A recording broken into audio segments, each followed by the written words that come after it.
بسم اللہ الرحمن الرحیم نحمدہ ونصلی علی رسولہ الکریم اما بعد۔ سیرت النبی صلی اللہ علیہ وسلم کا 10واں درس حضرت علی رضی اللہ تعالی عنہ کا اسلام قبول کرنا۔ آپ کا اسم گرامی علی ہے رضی اللہ تعالی عنہ، لقب آپ کا اسد اللہ، اللہ کا شیر، اور حیدر کرار اور مرتضیٰ ہے۔ کنیت آپ کی ابو الحسن آپ کے بڑے بیٹے کے نام پر، اور اسی طرح رسول اللہ صلی اللہ علیہ وسلم کے جانب سے بھی آپ کو ایک کنیت ملی ابو تراب، جو بہت مشہور ہے۔ آپ کے والد ماجد ابو طالب، جن کا نام عبد مناف تھا، اور آپ کی والدہ ماجدہ فاطمہ بنت اسد بن ہاشم تھی۔ آپ کے والد تو مشرف با اسلام نہیں ہوئے، مگر آپ کی والدہ مسلمان بھی ہوئی اور انہوں نے ہجرت بھی کی تھی۔ آپ کو یہ خصوصیت حاصل ہے کہ آپ بچپن ہی سے رسول اللہ صلی اللہ علیہ وسلم کے ساتھ ہی رہے، بلکہ آپ علیہ الصلاۃ والسلام کی آغوش محبت میں ہی حضرت علی رضی اللہ تعالیٰ عنہ نے پرورش پائی، اور آپ علیہ الصلاۃ والسلام نے ان کے ساتھ بالکل اپنے بیٹوں جیسے معاملہ کیا، جیسے انسان اپنے بیٹے سے محبت کرتا ہے۔ آپ صلی اللہ علیہ وسلم نے ان کو اس سے بھی زیادہ محبت دی۔ اسلام سے قبل حضرت علی رضی اللہ تعالیٰ عنہ آپ علیہ الصلاۃ والسلام کی گود میں کھیلتے تھے،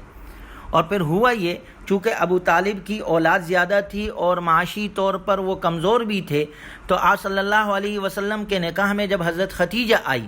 تو آپ نے نکاح کرنے کے بعد پھر ایک قحط آیا مکۃ المکرمہ میں، تو اس زمانے میں آپ صلی اللہ علیہ وسلم نے اپنے چاچا ابو طالب سے یہ کہا کہ آپ کے گھر کے افراد زیادہ ہیں، لہٰذا آپ ایک بیٹا میرے حوالے کر دیں جو میری تربیت میں رہیں گے، اور ان کے خرچہ بھی میں برداشت کروں گا۔ تو اس طرح حضرت علی رضی اللہ تعالی عنہ آپ کے گھر میں آئے۔ ساری بچپن کی زندگی حضرت علی رضی اللہ تعالی عنہ نے آپ کے ساتھ گزاری۔ گویا حضور صلی اللہ علیہ وسلم کی زندگی کا کوئی حصہ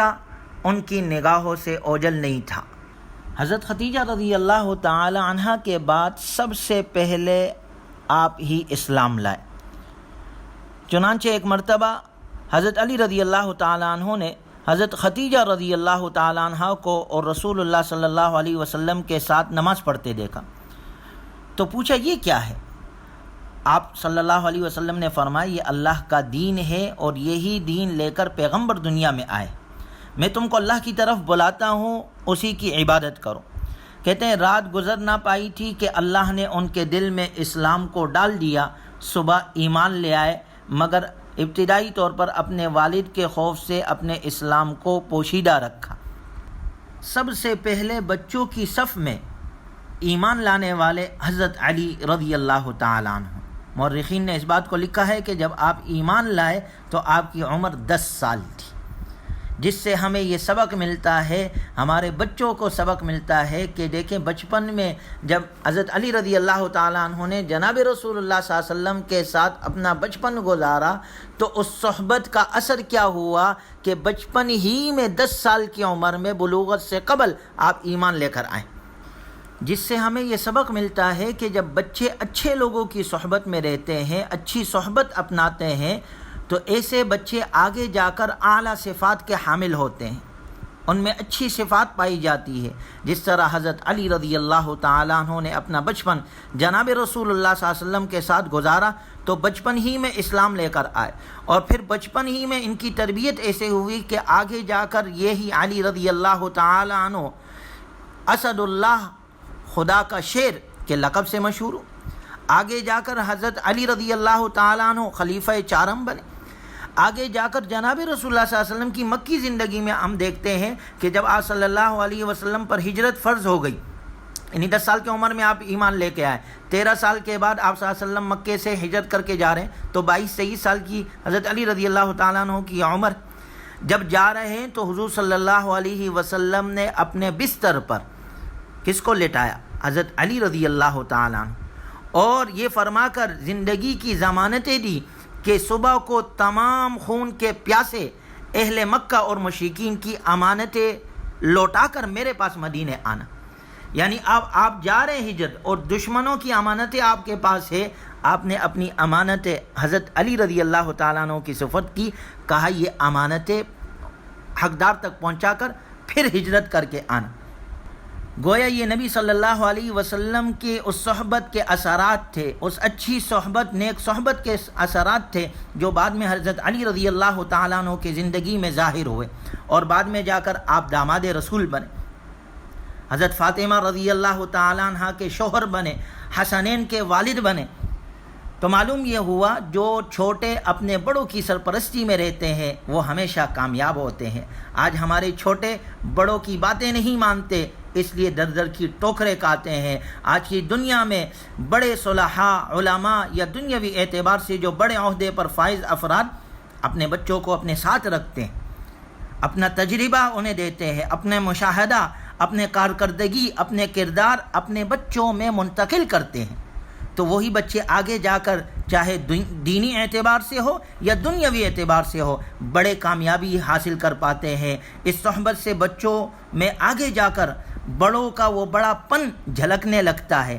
آج ہماری بدقسمتی ہے کہ ہمارے بچے بڑوں کی صحبت سے محروم ہیں، اس وجہ سے وہ بچے بڑے تو ہو جاتے ہیں لیکن ذہنی طور پر وہ بچے ہی رہتے ہیں، ان کے کوئی اخلاق نہیں، کوئی کردار نہیں، کوئی بڑا اقدام نہیں کر سکتے۔ بڑے اقدام کرنے کی ان بچوں میں بڑے ہونے کے بعد بھی صلاحیت میں موجود ان میں صلاحیت نہیں ہوتی۔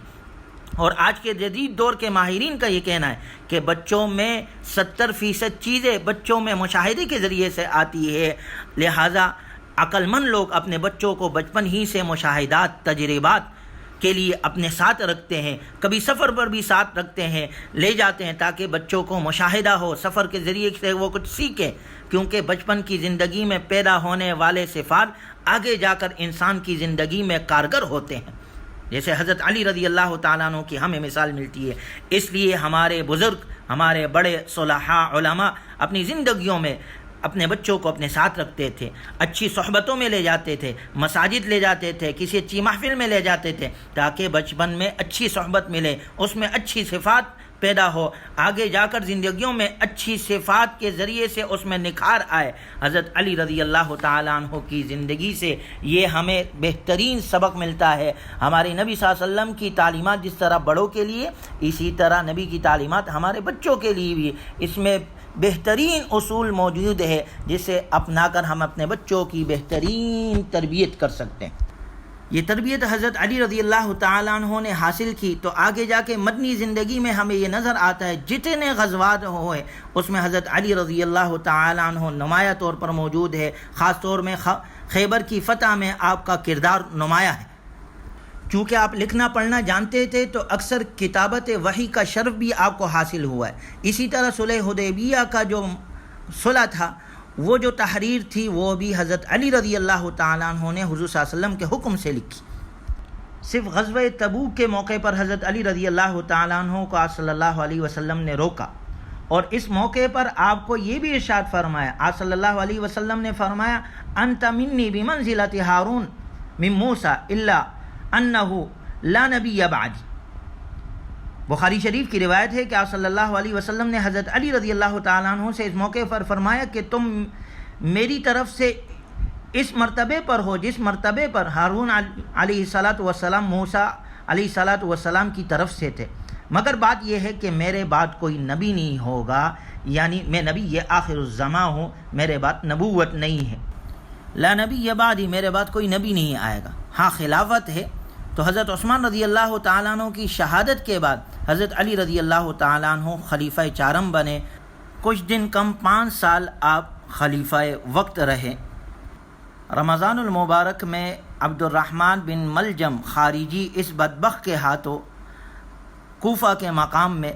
جام شہادت آپ نے نوش کیا اور خلافت راشدہ کو دنیا سے رخصت کر کے گئے۔ تو یہ حضرت علی رضی اللہ تعالی عنہ کے بارے میں چند باتیں تھی، جس سے سب سے بڑا سبق ہمارے بچوں کو ملتا ہے کہ ہم کو بچوں کو بھی بچپن ہی سے اچھی صحبت دینی چاہیے تاکہ آگے جا کر یہ بچپن کی صفات کہتے ہیں نا 55 تک رہتی ہے، تو یہ صفات ہمارے بچوں میں بعد میں بھی زندہ رہے۔ اللہ تبارک و تعالی ہمیں نبی صلی اللہ علیہ وسلم کی سیرت مبارکہ اپنانے کی اور پہلانے کی توفیق نصیب فرمائے۔ وآخر دعوانا ان الحمد للہ رب العالمین۔